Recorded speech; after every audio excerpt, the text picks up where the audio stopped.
სევდიანი კვირა გამოვიდა თავისი რაღაც საკმაოდ მძიმე ფინალით. ლინდსი გრემის გარდაცვალება არის დიდი დანაკლისი თავისუფალი სამყაროსთვის, მათ შორის საქართველოსა და უკრაინისთვის. ვიცით, ჩვენ 10 ივლისის ვოლოდიმირ ზელენსკის შეხვდა პრაქტიკულად ჯოჯოხეთური საანქციები და ანონსა რუსეთის წინააღმდეგ. იმედია, ეს ყველაფერი შესრულდება, რაც ლინდსი გრემმა კიევში თქვა. დავიწყოთ საუბარი, განსაკუთრებით უკრაინა არის მთელი მსოფლიოს ფოკუსში. უკრაინა კი არა, რუსეთის ნავთობგადამამუშავებელი ქარხნები, სადგურები და უსასრულო რიგები ბენზინგასამართ სადგურებთან. რა ხდება უკრაინასა და რუსეთს შორის, რამდენად გარდამტეხ ეტაპზეა ომი?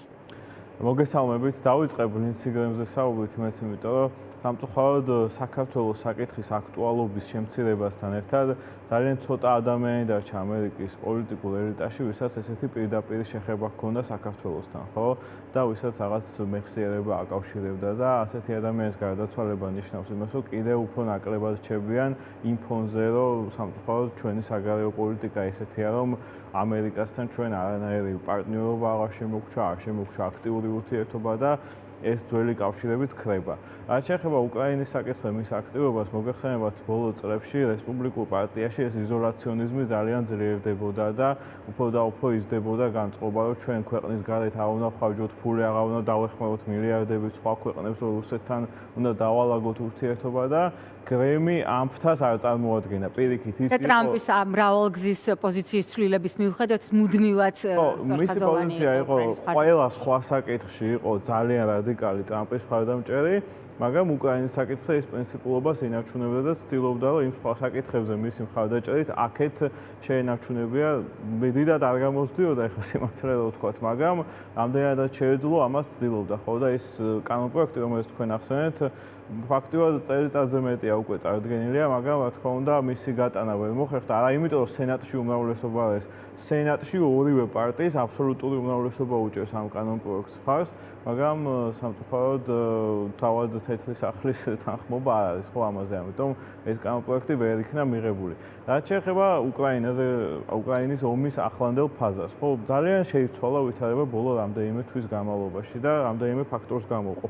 ერთი არის მხოლოდ გუშინ მე მგონი 18 ტანკერი იყო სამი. ტანკერები ცალკე მიმართულება, აზოვის ზღვა პრაქტიკულად უკრაინის კონტროლის ქვეშ. ცალკე მიმართულებაა და ამიტომ ძალიან საინტერესოა ეს საკითხი. დავიწყოთ ის, რომ როდესაც რამდენიმე თვის წინ უკრაინაში შეიცვალა თავდაცვის მინისტრი, მან მიზნად დაისახა ორი ძირითადი რაღაც მიხაილო ფედოროვმა, ხო? ერთი რომ თვეში 50000 რუსი სამხედროს ლიკვიდაცია გამოცხადდა მიზანს და ეხლა არის სადღაც 35000-ზე ეს მაჩვენებელი, რაც ნიშნავს იმას, რომ იმდენად დიდი იქნება მსხვერპლი, როცა ეს 50000 მიაღწევს, რომ მობილიზაციის ახლანდელი ტემპით ჩანაცვლება ვერ მოხერხდება ამ დანაკარგის. მეორე არის ის, რომ ამ დრონების მასობრივი წარმოების ფონზე შარშან 5 მილიონი დრონი აწარმოა უკრაინამ და წელს გეგმავენ 7-დან 10 მილიონამდე დრონის წარმოებას. პრაქტიკულად შეუძლებელი გახდა ამხელა სივრცის ქვეყანაში, როგორც რუსეთია, ყველაფერი დაიცვა საჰაერო თავდაცვით. ფიზიკურად შეუძლებელია ეს, როდესაც ყოველდღიურად ასობით დრონი გიტევს და სხვათა შორის ისიც შეიცვალა, რომ სადღაც მარტის თვიდან წელს უკვე აღმოჩნდა ესე, რომ ხშირად არის დღეები, როდესაც უკრაინა უფრო მეტი დრონით უტევს რუსეთს, ვიდრე რუსეთი უკრაინას უტევს რაოდენობას გულისხმობ. ესეც ამოყირავდა. ეხლა რაც შეეხება სამიზნეს, რატომ ნავთობი? თავად რუსეთში დრონების წარმოების იქაც ძალიან მაღალია, მაგრამ უკრაინას დიდი ჩამორჩენა ჰქონდა. ჩვენ თუ შევადარებთ 2022 წელს ამდენ საწარმოებდა უკრაინა და დღეს წარმოუდგენელისაა, ხო? და თავარი რა არის? ეს არის ერთგვარი გამოფიტვის ომი, ხო, როდესაც რუსეთის მიზანი და ნარატივი ძირითადად რა იყო, რომ ჩვენ უფრო დიდი ქვეყანა ვართ, უფრო დიდი მოსახლეობა და ყოველთვის შევძლებთ მეტი ჯარისკაცის გამოყვანას, მეტი რაკეტის წარმოებას, მეტი ზონის წარმოებას და საბოლოო ჯამში ეს რიცხობრივი უპირატესობა მოგცემს შედეგს. მაგრამ დრონებს ახასიათებს ის, რომ ასიმეტრიულ ძალას განიჭებს, მაშინ როდესაც ჩვენ ხარ უფრო მცირე ზომის და თავდასხმის ობიექტი ქვეყანა, ხო? იმიტომ რომ ბევრად იაფია მისი წარმოება და ამ იაფ საშუალებას შეუძლია ასეულობით მილიონის ან შეიძლება მილიარდობის ზიანიც კი მოგაყენოს და ამის ფაქტები ჩვენ ნახეთ, ხო?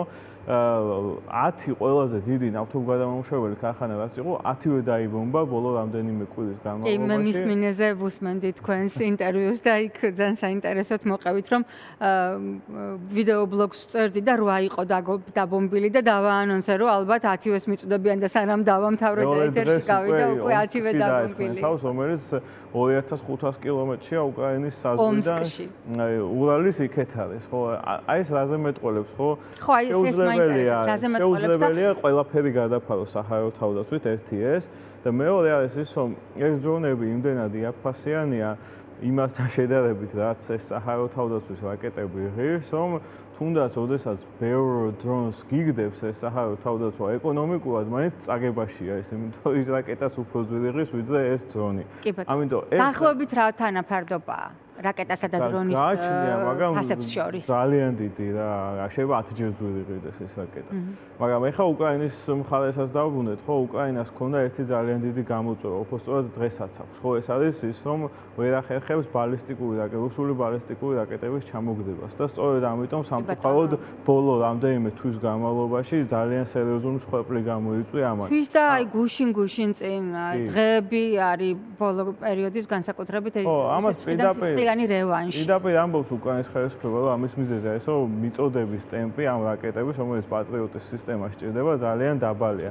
ამის მიზეზი არის ის, რომ ძალიან ცოტა იწარმოება ეს სისტემა წელიწადში 500-600 და მარაგები ძალიან შემცირდა სპარსეთის ყურეში ომის შემდეგ, იმიტომ რომ ამ არაბულმა ქვეყნებმა და ამერიკამაც ამ ირანული ბალისტიკური რაკეტების და არამხოლოდ ბალისტიკური წინააღმდეგ ეს რაკეტები ძალიან დიდი რაოდენობით მე მახსოვს, აი პირველად როცა თქვა შეერთებულმა შტატებმა, რომ და გერმანიამ უფრო სწორად მიცემდა პატრიოტის სისტემას უკრაინას, ეს პრინციპში დიდი გარღვევა იყო ომის მსვლელობის დროს, აი თითქოს ყველა ეტაპი მახსოვს ამ ომის და ანკარაში ნატოს სამიტზე პუტინმა პირადად უთხრა ზელენსკის, რომ პატრიოტის წარმოების ლიცენზიას მოგცემთ, იმიტომ რომ თავად პატრიოტები ჩვენ გვჭირდებაო. აი ახლა მოდით ამაზე ვილაპარაკოთ, ამიტომ მე იმედებოდა ლინცი გრემი და მისნაირი პოლიტიკოსები ზელენსკის მხარდამჭერად, რომ ტრამპის მოქმედება დაეჩქარებინა და ეს ძალიან მნიშვნელოვანია, ჯერ დეტალები არ ვიცით, მაგრამ რადგანაც ამერიკაში ცოტა იწარმოება ლიცენზიის გაცემა საშუალებას მისცემს, ასეთი ლიცენზიის გაცემის პრეცედენტი უკვე არსებობს. გერმანიაზე გაიცა ეს ლიცენზია 2024 წელს, თუ არ ვცდები და რამდენიმე წელი დასჭირდა ამ საწარმოო ჯაჭვის აწყობას, ხო, იმიტომ რომ უამრავ მაღალ ტექნოლოგიურ კომპონენტს შეიცავს ეს რაკეტა და ამის მომარაგების ქსელის შექმნა, რათა საბოლოო ეტაპზე მისულიყო გერმანია, რომ წარმოება დაიწყო და თუ არ ვცდები ჯერ დაწყებული არ აქვს ისევ გერმანიას ამის წარმოება, მაგრამ ყველაზე ახლოს ის არის. სწორედ ამიტომ ამას წინათ როიტერსმა გაავრცელა ინფორმაცია, რომ უკრაინა შეიძლება დაეყნოს ამ გერმანიის უკვე გამზადებულ ინდუსტრიულ ბაზას და გერმანიის ტერიტორიაზე ვერ განთავსდეს არამხოლოდ გერმანიის, არამედ უკრაინის წარმოებასაც დაიწყებს ისიც და თავისთავად ესთან დაცული იქნება რუსეთის თავდასხმებისგან. ამიტომ ეს ძალიან კარგი ვარიანტია. ნატოს ტერიტორიაზე დაიწყება უკრაინის პატრიოტების უკრაინის, რომელსაც ცალკე გერმანიის და ცალკე უკრაინისაც და ეს ძალიან მნიშვნელოვანია და რა თქმა უნდა, ეხლა ამისთვის ფინანსებს ევროკავშირი აუცილებლად გამოყობს და ევროპული ქვეყნები, იმიტომ რომ ეს სტრატეგიული საკითხი არამხოლოდ უკრაინისთვის, არამედ მათთვისაც და ამ საკითხზე ძალიან კარგი განცხადება გააკეთა პოლონეთის თავდაცვის მინისტრმა, თან ცხელია ძალიან პოლონეთ-უკრაინის ურთიერთობებში ხა დაძაბულობა და ცოტა სკანდალური შემთხვევა იყო, როდესაც საიდუმლოდ გაუგზავნა პოლონეთის მთავრობამ პატრიოტის რაკეტები ბოლო დღეებში უკრაინას, რასაც მე ოპოზიციიდან მათი დიდი კრიტიკა მოჰყვა, ეს ჩვენს გვჭირდება და ძალიან ღირსეული განცხადება გააკეთა პოლონეთის თავდაცვის მინისტრმა, რომელმაც თქვა, რომ ჯობია კიევის თავზე ჩამოაგდონ ამ რაკეტებით რუსული რაკეტები, ვიდრე მე ჩვენ მოგვიწიოს ვარშავის თავზე რუსული რაკეტების ჩამოგდებაო და ეს აბსოლუტურად ლოგიკურია და ეს ბოლომდე ხსნის პოლონეთმაც და ყველამ საერთოდ ევროპულმა ქვეყნებმა და ამერიკამაც რატომ უნდა დაუჭირონ ხალხი უკრაინას, ხო, იმიტომ რომ ეს ებრძვის საყოველთაო ბოროტებას, რომელიც მერე თუ აქ რამე გამოვიდა, აუცილებლად სხვებსაც მიადგება და ეს იგივე პოლონელებს არ უნდა ეშლებოდეთ, იმიტომ რომ ყველას კარგად გვახსოვს 2008 წლის აგვისტოს ომის დროს ლეხ კაჩინსკი რო ჩამოვიდა, ზუსტად რუსთაველის გამზირზე თქვა მან ეგ სიტყვები, რომ პირველი საქართველოა, შემდეგ იქნება უკრაინა, უკრაინაში თუ გამოვიდათ, მერე იქნება ბალტიის ქვეყნები. ეს ეს ლოგიკა აღმოჩნდა და ეს განცხადება სამწუხაროდ წინასწარმეტყველურის კი რაც მაშინ ლეხ კაჩინსკიმ ისაუბრა, თუმცა პოლონეთში ახლა სხვაში და პოლიტიკური სკანდალები და დაპირისპირებაა და ამაზე არ ჩავუღმავდები. რაც შეეხება თვითონ ანკარის გადაწყვეტილებას, დავასრულებ ასევე ძალიან მნიშვნელოვანი 70 მილიარდის საკითხი, რომელზეც შეთანხმდნენ ნატოს ამ ანკარის სამიტზე. წელს იქნება 70 მილიარდი უკრაინის მხარდასაჭერად და მომავალ წელს მინიმუმ 70 და შეიძლება მეტიც. და კომუნიკაში ჩაიწერა ძალიან მნიშვნელოვანი რაღაც, რომ უკრაინა უბრალოდ დახმარების მიმღები კი არ არის. პირიქით ის არის კონტრიბუტორი მთელი ევროპის უსაფრთხოების. ეს ჩაიწერა, რაც პირველად მოხდა ესეთი რაღაც. იგულისხმება გამოღვიძების პროცესი? არა, ის აკავებს თავარ ტექსტს თავისი ძალით. როგორც კედელი შემკავდა. კი, რა თქმა უნდა და ამ თვალსაზრისით ის იცავს სხვების უსაფრთხოებას და უბრალოდ დახმარების მიმღები ქვეყანა არ არის. კი. გიორგი, ლავროვის განცხადებაც უნდა გავიხსენოთ ასევე, მე მგონი ესიც ამ კვირაში იყო, რომ თუ რუსეთი ძალიან გაუჭირდება უკრაინასთან ომში, არ პესკოვის უკაცრავად, ის გამოიყენებს თავის მძლავრი არახს, ბირთვული არახს. ამასთან დაკავშირებით ალექსანდრ სტუბის დაუსვა ჟურნალისტმა კითხვა, თქვენი აზრით, კუთხეში მიმწყდეული პუტინი ოდესმე გაბედავს ბირთვული იარაღის გამოყენებასო და აქვე მაყურებელს მინდა სტუბის პოზიცია გავაცნო. ფინეთის პრეზიდენტი ალექსანდრ სტუბი პასუხობს ჟურნალისტს 2 დღის წინ ფინეთში ჩინეთის საგარეო საქმეთა მინისტრთან ერთად ვივახშმე, ჩვენ ბირთვული საკითხი განვიხილეთ, ჩინელებმა ძალიან კატეგორიულად განაცხადეს, არა, ეს არ მოხდება. თუ შეგიძლიათ აგვიხსენით კავშირი ამ შემთხვევაში რუსეთის ბირთვული არახსა და ჩინეთის ნებართვას შორის რა შუაშია ეს? ხო, ჩინეთი და ინდოეთი არიან ორი ქვეყანა, რომელთა, განსაკუთრებით ჩინეთი, რომლის დამსახურებითაც რუსეთის ეკონომიკა გადარჩა ამ წლების განმავლობაში და ის, რომ დასავლეთის მხრიდან სრულად იზოლირებულია რუსეთი და ყველანაირად გავიდნენ და ცდილობენ ყოველ შემთხვევაში რომ სანქციების ქვეშ და იზოლაციაში მოაქციონ, პირიქით მოხდა უკუ პროცესი, როდესაც ჩინურმა პროდუქციამ, ჩინურმა კომპანიებმა და ზოგადად ჩინეთის ეკონომიკამ შთანთქა რუსეთის ეკონომიკა და ამას თან ისდაერთო, რომ როდესაც რუსულ ნავთობზე და ენერგომატარებლებზე დაწესდა სანქციები და ფასის შეზღუდვები, პრაქტიკულად ორი მყიდველი დარჩა, ხო, რუსეთის მარტო ჩინეთის და ინდოეთის სახით, ამიტომ მათ გავლენა აქვს, მაგრამ თავარი არის ის, რომ ჩინეთისთვის წითელი ხაზია ერთი ბირთვული არაღის გავრცელება საერთოდ და მეორე მისი გამოყენება და ამას ისინი დიდი ხანი ამბობენ და ზოგადად ერთი რამ უნდა გვესმოდეს, ჩინეთი შეიძლება არ აძლევს რუსეთს იმის საშუალებას, რომ ის ამ ომში დამარცხდეს და მის ეკონომიკას გარკვეული თვალსაზრისით ხელს უწყობს, მაგრამ ჩინეთს არც ის რუსეთმა ამ ომში გაიმარჯვოს. ჩინეთს სჭირდება ესეთი რუსეთი, იზოლირებული, დასუსტებული, რომელიც კიდევ უფრო მეტად იქცევა ჩინეთის უმცროს მეგობრად და უმცროს პარტნიორად, რომელზეც მეტი გავლენის ბერკეტი ექნება, ხო? აქედან გამომდინარე ჩინელებთან ასთავად ახლა ბირთვული არაღის გამოყენება პრაქტიკულად ნიშნავს, რომ დიდი ალბათობით ამას რაღაცნაირი პასუხი მოჰყვება დასავლეთის მხრიდანაც და შეიძლება გლობალურ კონფლიქტში გადაეზარდოს, რისი არანაირი სურვილიც ჩინეთს რა თქმა უნდა არ აქვს ამ ტიპის ესკალაციის. აქედან გამომდინარე, სტუბის განცხადებაც რომ არ იყოს, ჩინეთი წინა წლებში საჯაროდაც აცხადებდა ამას, რომ ამის ბირთვული შანტაჟი მათთვის მიუღებელი იყო, რასაც პუტინი ხშირად იყენებდა და ყოველგვარი გამოყენება ამ ტიპის იარაღის. ამიტომ მაგრამ ჩინეთისგანაც ეტაპობრივი დახმარება მაინც აქვს. რუსეთს ჩიპები, ტექნიკა, მანამდე ის რა ქვია, შახიდები ხო, შახიდები ირანული იყო, მაგრამ ჩინეთისგან თავარი არის, რომ ეკონომიკური იზოლაცია საყოველთაოს გადაარჩინა და რაც თავარია ის, რომ რუსეთის თავარი შემოსავალი არის ნავთობის და გაზის გაყიდვა, სანამ ჩინეთი ყიდულობს და ინდოეთი. აქედან გამომდინარე რუსეთის ბიუჯეტს იმხელა პრობლემა არ ექნება, რაც შეიძლება შექმნოდა იმ შემთხვევაში, თუ სრულ იზოლაციაში მოექცეოდა. მაგრამ რასაც ჩინეთის სანქციებთან არ შეერთება არ უკეთებს, ამას უკრაინული დრონები აკეთებენ, როდესაც რუსეთის ნავთობგადამამუშავებელ ობიექტებს და ახლა უკვე მის ჩრდილოვანი ფლოტის გემებსაც ბომბავენ, ეს ხდება აზოვის ზღვაში. და უკვე პრაქტიკულად მე მგონი გააჩერეს უკვე ამ გზით ნავთობის გამოტანა ექსპორტირებმა რუსებმა აზოვის ზღვის გავლით და შავი ზღვის გავლით, იმიტომ რომ სრული საჰაერო დომინაცია მოიპოვეს უკრაინულმა ზონებმა. თან ეს ტანკერები არის უზარმაზარი და ძალიან მარტივია რომ დააზიანო და მე უკვე უზარმაზარ ფინანსურ ზიანს იღებს, რა თქმა უნდა, რუსეთი ამ თავდასხმას. ამ რამდენიმე დღეში 30-მდე მეტი თუ არა ტანკერია დაზიანებული. ეს ტანკერები რუსეთიდან მიდიოდა ინდოეთის და ჩინეთის მიმართულებით დატვირთული. სავარაუდოდ იქეთ მიდიოდნენ და ასევე ამის ნაწილია კიდე ყირიმში რაც ხდება, ესეც საინტერესოა. აუცილებლად ყირიმზე უნდა გადავსულიყავი, მანამდე ერთი ინფორმაცია, რომელიც ასევე ირანთან დაგვაბრუნებს და ამიტომ ბარემ ეს რეგიონი ამოვწუნოთ. ირანის ისლამური რევოლუციის გუშაქთა კორპუსმა გამოაქვეყნა ფოტო, რომელიც მიანიშნებს, რომ ირანს შესაძლოა კავშირი ჰქონოდა შეერთებული შტატების სენატორის ლინდსი გრემის მოულოდნელ გარდაცვალებასთან. ამ პუბლიკაციით, როგორც ჩანს, თეირანი ცდილობს შექმნას შთაბეჭდილება, რომ გრემის სიკვდილის უკან სწორედ ირანი დგას, თუმცა რადგან ამის დამადასტურებელი კონკრეტული მტკიცებულებები ან ოფიციალური მონაცემები ამ ეტაპზე არ არსებობს, ყველაფერი და მსგავსი რამის მტკიცება სუფთა წყლის სპეკულაცია.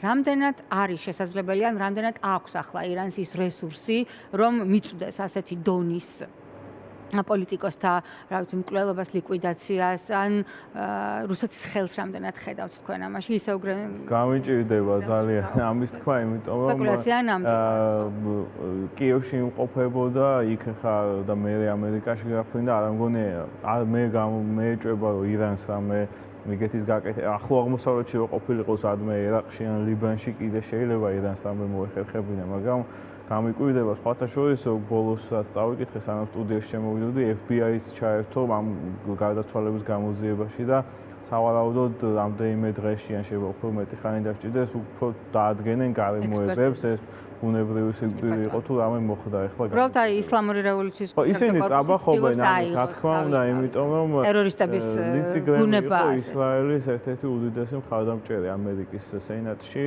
მეგობარი ხშირად ჩადიოდა ისრაელში ვიზიტები ხშირად ჰქონდა, უკვე გამოეხმაურა მის გარდაცვალებას ისრაელის პრემიერ-მინისტრიც, აქედან გამომდინარე ისინი გახარებული არიან ამით, მაგრამ მათი პირდაპირ დადანაშაულება რთულია ჯერჯერობით.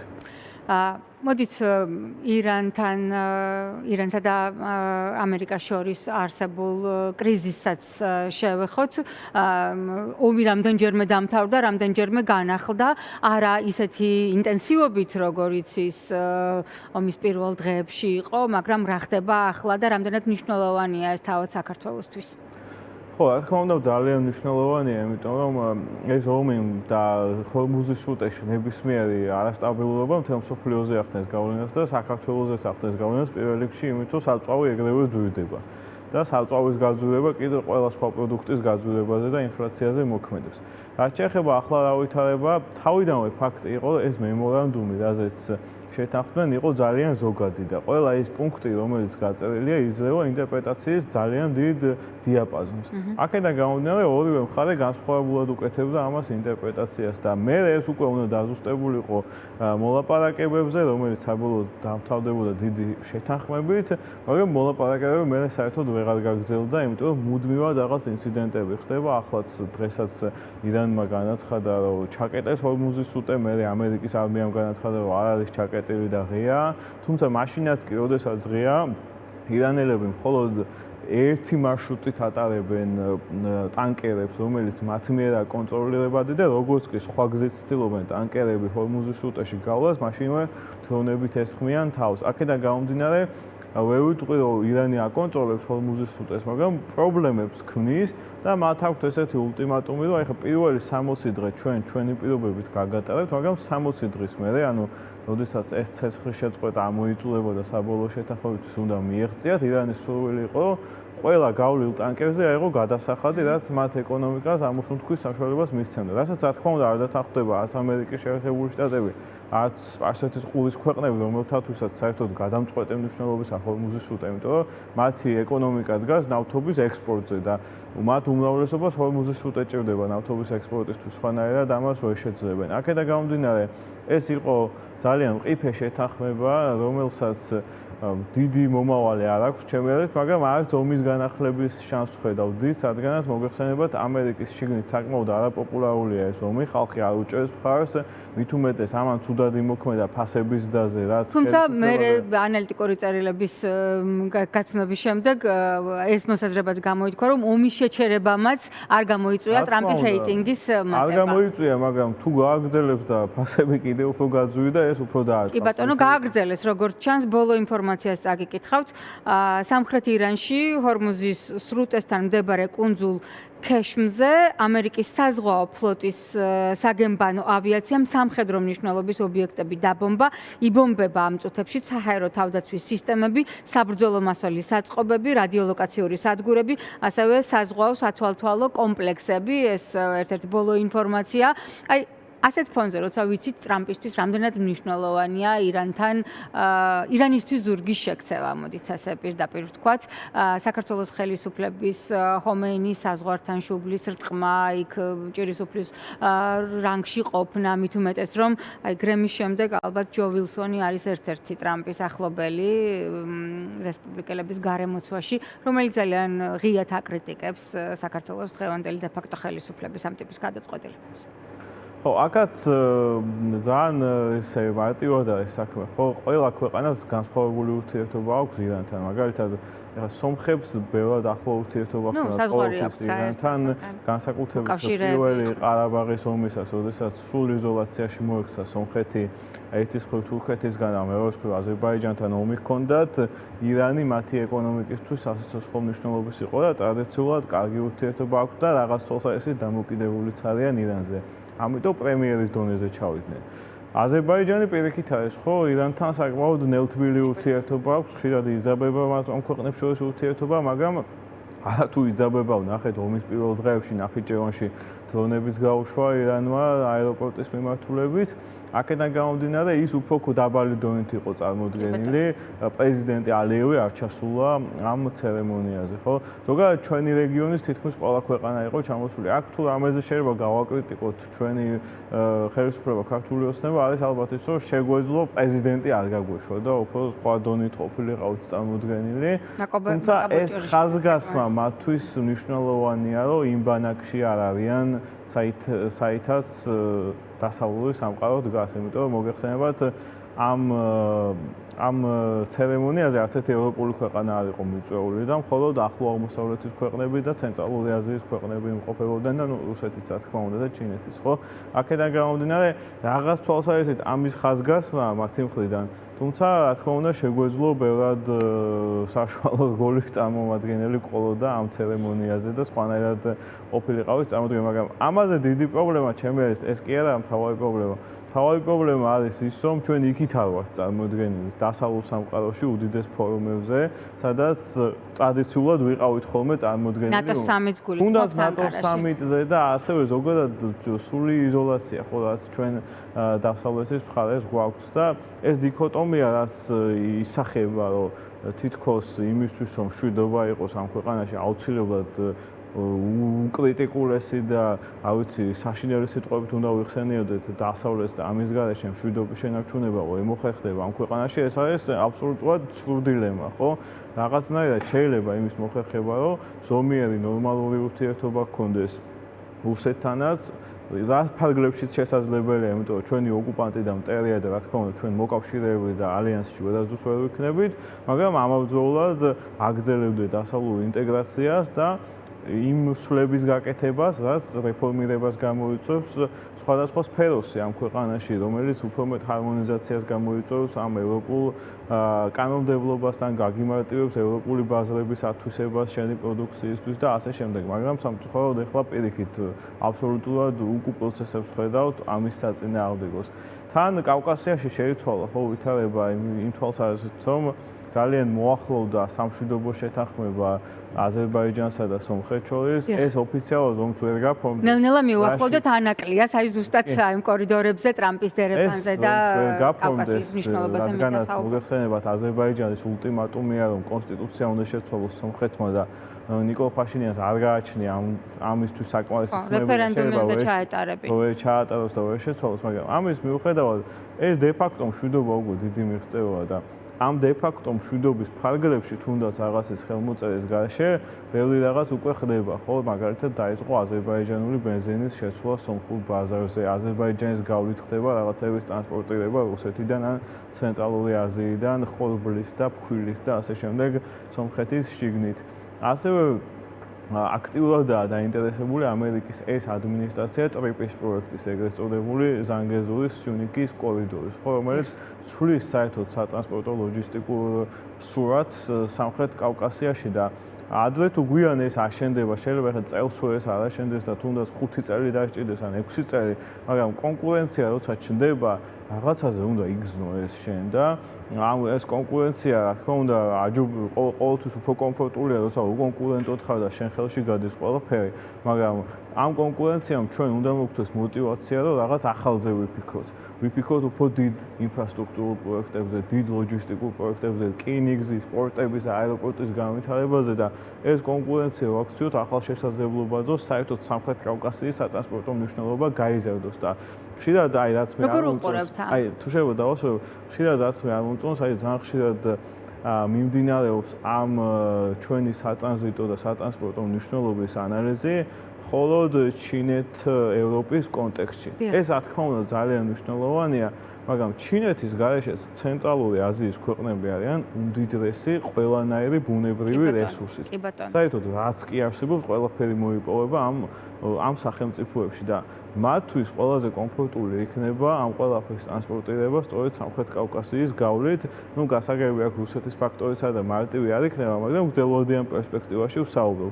განსაკუთრებით იმ გათვალისწინებით, რა ახლო ურთიერთობას აქვს ამ თურქულენოვან სახელმწიფოებს ერთმანეთთან გულისხმობ აზერბაიჯანს, თურქეთს და მეორე მხრივ ამ ცენტრალური აზიის ქვეყნების ერთობას, ხო? აქედან გამომდინარე ძალიან მნიშვნელოვანია საქართველოს აშენებდეს ახალ მაგისტრალებს, აფართოვებდეს რკინიგზას და რა თქმა უნდა ანაკლის სპორტს ამ თვალსაზრისით შეიძლება ჰქონდეს ძალიან დიდი სტრატეგიული მნიშვნელობა, იმიტომ რომ თუ ჩავხედავთ ჩვენ სტატისტიკას, უკვე პრაქტიკულად ბოლო წლებში მაქსიმუმამდეა გაზრდილი ჩვენი პორტების დატვირთვა, რომელიც გაგვაჩნია მოქმედი.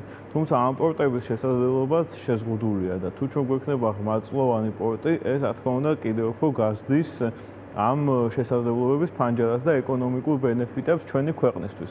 თუმცა ხედავთ უდიდეს გაურკვევლობას ამ თვალსაზრისით, ხო, იცვლება მოდელები, იცვლება დაპირებები, აი უკვე ყვადაღებულია, ხო, 2024 წლის მაისში თქვა მაშინდელმა ეკონომიკის მინისტრმა ლეონ დავითაშვილმა, რომ რამდენიმე დღეში გამოვაცხადებთ ტენდერის გამარჯვებას და 2 წელი გავიდა უკვე იმის შემდეგ.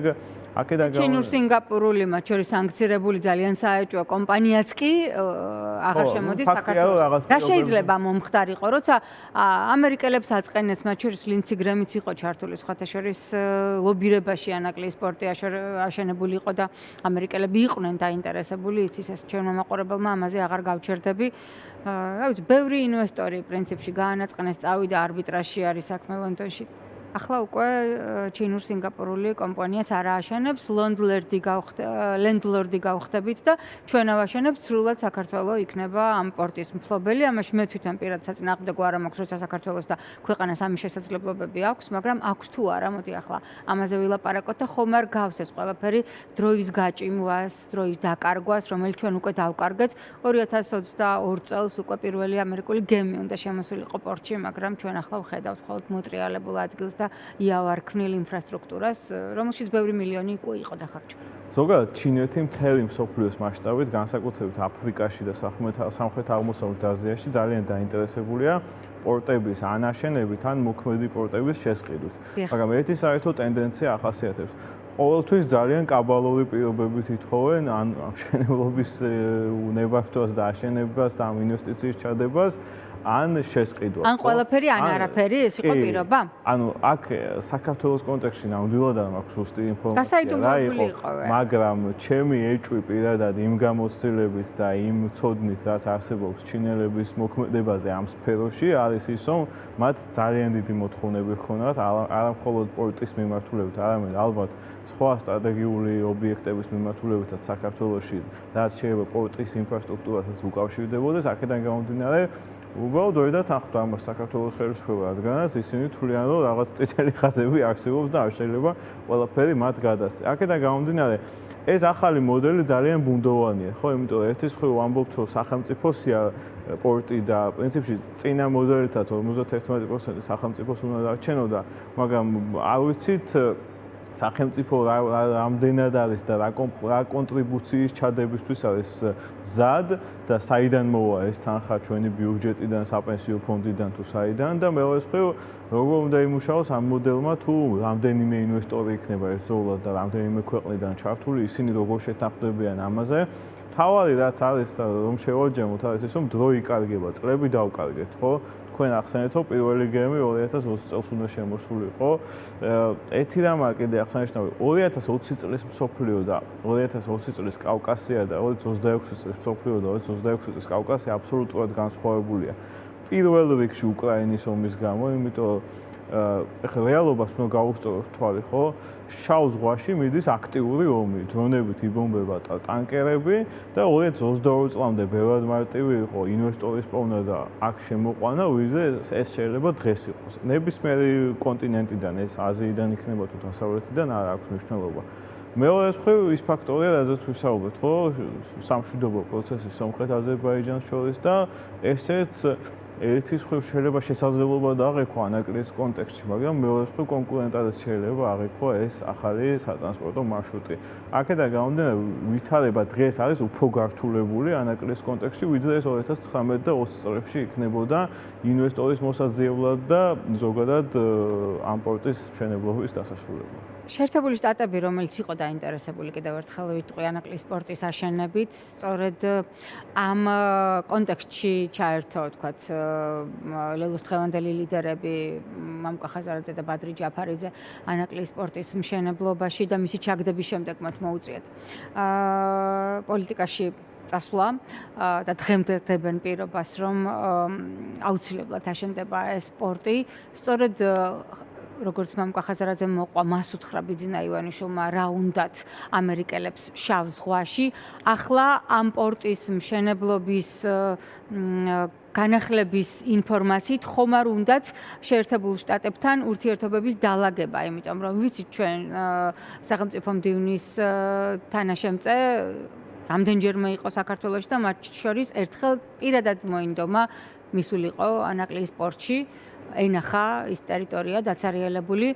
რამდენიმე დღეში უკვე საქართველოს დღევანდელმა ხელისუფლებამ გაავრცელა ინფორმაცია, რომ ტყუილია ამბავი იმის შესახებ, რომ პორტში სიცარიელია, იქ გაცხოველებული მშენებლობა მიმდინარეობსო და რამდენიმე დღეში კიდე თქვა, რომ სინამდვილეში ის ინვესტორები აღარ შემოდიან და ჩვენ ავაშენებთო და ანუ რაღაც მოძრაობები ანაკლის მიმართულებით არის და რაღაცის გამოვაჭრებას თუ რაღაც ტრიუკის გაკეთებას ცდილობს ივანიშვილი, ესეც ფაქტია. ივანიშვილისთვის ანაკლის პორტის აშენება არაშენების საკითხი სულ ერთი არ არის, ისევე როგორც პუტინისთვის. ხო, აი ძალიან რთულია უბრალოდ ამე ლოგიკა დავინახოთ ამ ქმედებებში, რაც თქვენ ჩამოთვალეთ და რასაც მე ვისაუბრე, იმიტომ რომ პირველ რიგში ახლა რა უნდათ ამერიკელებს შავ ზღვაში, ამერიკელები დიდი ხანია უკვე შავ ზღვაში არიან, ნატოს წევრია შავ ზღვის რამდენიმე. უნდა რომ ვითომ არიცით. რაც შეეხება ანაკლიას, ხო, შეიძლება ერთგვარად სავაჭროდ გამოიყენო, მაგრამ მეორე მხრივ შეიძლება ისინი იმ ფაქტს იყენებენ, რომ ჩინელებს ვერ შეუთანხმდნენ ისეთ პირობებზე, როგორზეც მათ სურდათ შეთანხმება და ახლა ამ შეუთანხმებლობას იყენებენ იმის სათქმელად, რომ საბოლოოდ თითქოს მათ გადაწყვიტეს, რომ აქ შემოუეშვათ ეს ჩინური კომპანია და რაღაც ანგარიში გაუწიეს ამერიკის ინტერესებს ან ასე შემდეგ. თუმცა სპეკულირები ხა ის ზუსტი ინფორმაცია ნამდვილად არ მაქვს ამასთან დაკავშირებით, რა შეიძლება იყოს მათი мотиваცია ამ ქმედებებისას. ხო, მართალია, კი ვსპეკულირებთ, მაგრამ ფაქტი არის, რომ ნოვოროსისკის პორტის საპირწონედ არ აშენდა ანაკლიის პორტი. გუშინ წინ საუბრობდით ექსპერტებთან ერთად, თუნდაც პანდემიის დროს, თუნდაც მერე უკვე ჰორმუზის სრუტის გაჩერების პირობებში, გაცილებით დამოკლებული მარშრუტი იყო ანაკლიის პორტი, რომელიც იქნებოდა საქართველოს სამხრეთი, საქართველოს საზღვაო კარიბჭე და ყველანაირად ხელი შეუშალა ქართულმა ოცნებამ ამ ძალიან მნიშვნელოვანი ეკონომიკური უსაფრთხოების კარიბჭის აშენებას ჩვენს ქვეყანაში, მაგრამ პერიოდულად მუდმივად ახლდება ინფორმაცია.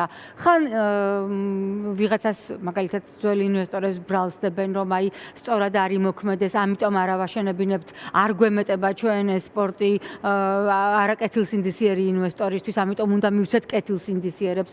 მერე უკვე ისეც არ გამოდის ახლა თქვეს, რომ ჩვენ ავაშენებთ. მუდმივად ანაკლიის სპორტზე არის ახალი ინფორმაციის განახლების ახალი ამბავი. ანაკლიის სპორტზე ამით რაღაც ანკეს აგდებენ. არ ვიცი საკუთარ ამომრჩეველს, არ ვიცი მოსახლეობას, არ ვიცი ამერიკელებს, დასავლელებს, რუსეთს. ანუ ამის გარკვევას ვცდილობ, რატომ? რატომ არ მიაყუჩეს, მიაჩვენეს ეს? ერთი ფაქტორია კიდევ, ეს ანაკლიის სპორტი ძალიან სჭირდება ჩემი აზრით იმ ქვეყნებსაც, რომლებთანაც ქართულ ოცნებას ძალიან კარგი ურთიერთობა აქვს, გულისხმობ აზერბაიჯანს და ცენტრალური აზიის ქვეყნებს. მათთვის ეს ძალიან მნიშვნელოვანი პროექტი იქნება. ამიტომ არ გამოურიცხავ ამ ქვეყნების ხელისუფლებებთან, მათ ხშირი შეხვედრები აქვს და მათგანაც მით უმეტეს ყულევის სპორტის სკანდალების კი, მათგანაც შეიძლება იყოს მოწოდება ხშირი და რჩევა თუ არ ვიცი რა შეიძლება მას დავარქვა თუ დაჩქარდეს ეს პროცესი, იმიტომ რომ ამ ქვეყნების ინტერესებში შედის ეს მათ შორის ტვირთების და დაკავშირებადობის ზრდის თვალსაზრისით. და ბოლოს რამდენად ინგრევა პუტინის უძლეველობის მითი იმ ფონზე, რაც ახლა რუსეთში ხდება. მე მესმის, რომ რუსეთი ძალიან დიდია, მისი სრული მოსახლეობა მზად არ არის არც პუტინის ჩამოსაგდებად, არც ბუნტისთვის, არც გადასარჩევად, მაგრამ კილომეტრიანი რიგები ბენზინგასამართ სადგურებზე შოქში აგდებს განსაკუთრებით დიდ ქალაქებს. მოდით ამაზე ვილაპარაკოთ და არის თუ არა საქართველოს დემოკრატიული განვითარების და განახლების პერსპექტივა მიბმული ახლა პუტინის მარცხზე უკრაინაში. ეს ძალიან მნიშვნელოვანი საკითხია, რადგანაც პუტინის პარადიგმა ამ 4 წლის განმავლობაში იდგა რაზე, რომ ეს ომი არ უნდა შეხებოდა რიგით რუსს.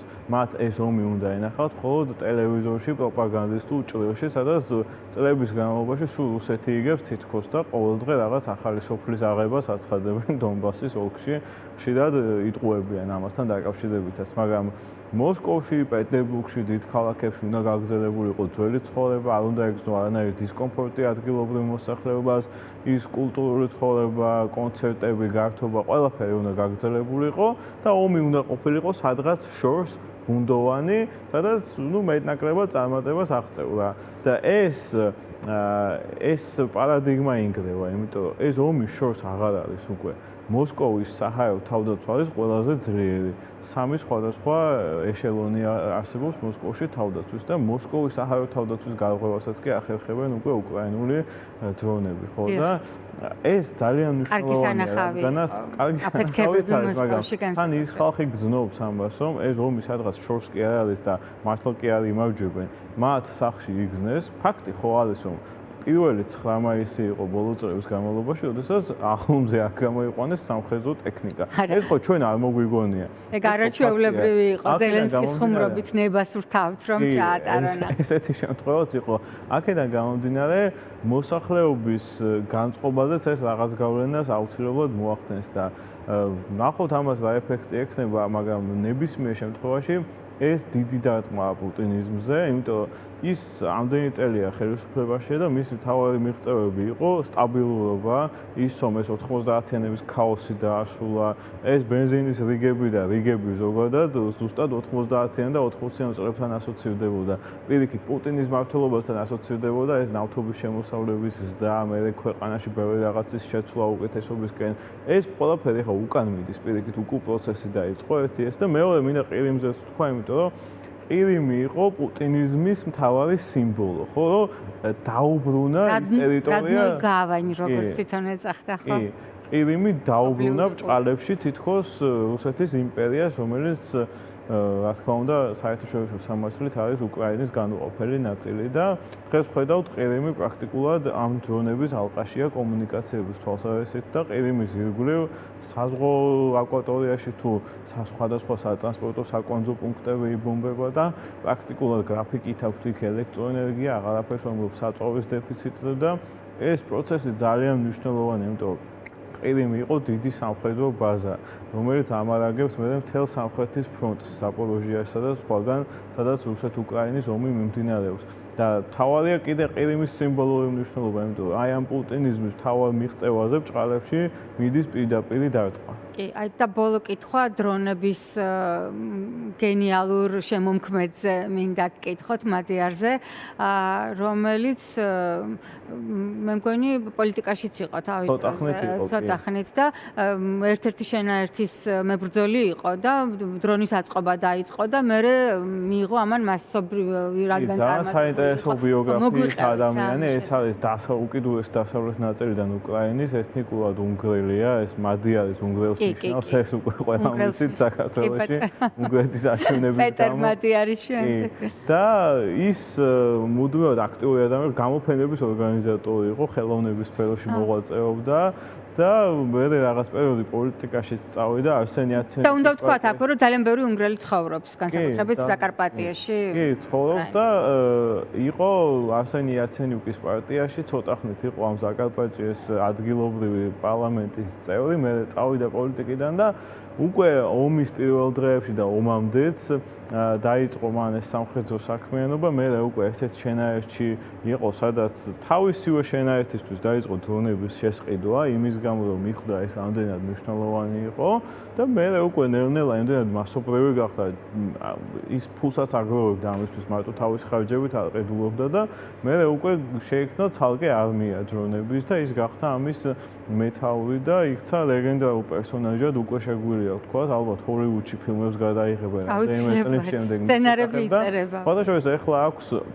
ის არის ავტორი ამ ყირიმის ენერგოობიექტების მაგიტომ გამახსენდა ხო აი მოკლედ რო გითხრათ იმ გეგმის შესახებ რა გეგმაც არის ყირიმის დაბრუნება. ყირიმს ესაა მისი სლოგანი თუ სახელი ამ ოპერაციის, რათა სრულიად მოხდეს საერთოდ ჩაბნელება და ენერგომომარაგების გარეშე დატოვება ყირიმის ნახევარკუნძულის, რაც სერიოზულ პრობლემებს შეუქმნის რუსეთს სამხრეთის ფრონტზე, ზაპოროჟიაში და ყველგან საერთოდ სადაც ფრონტის ხაზი მდებარეობს რუსეთ-უკრაინაში. უნდა დავასრულოთ და რადგან კვირას ვაჯამებთ, შეუძლებელია არ გავიხსენოთ ის ლეგენდარული ხუმრობა ზელენსკის, რომელიც უთხრა მან, რადგან დრონი ვახსენეთ და მადიარი, მოკლედ როგორც ჩანს მიდის მოლაპარაკება პერიოდულად ზარებით ცვლიან თავიანთ მოსაზრებებს ტრამპი და პუტინი და ომის დასრულების მოლაპარაკებაზე ისაუბრეს, როგორც აღმოჩნდა პუტინმა და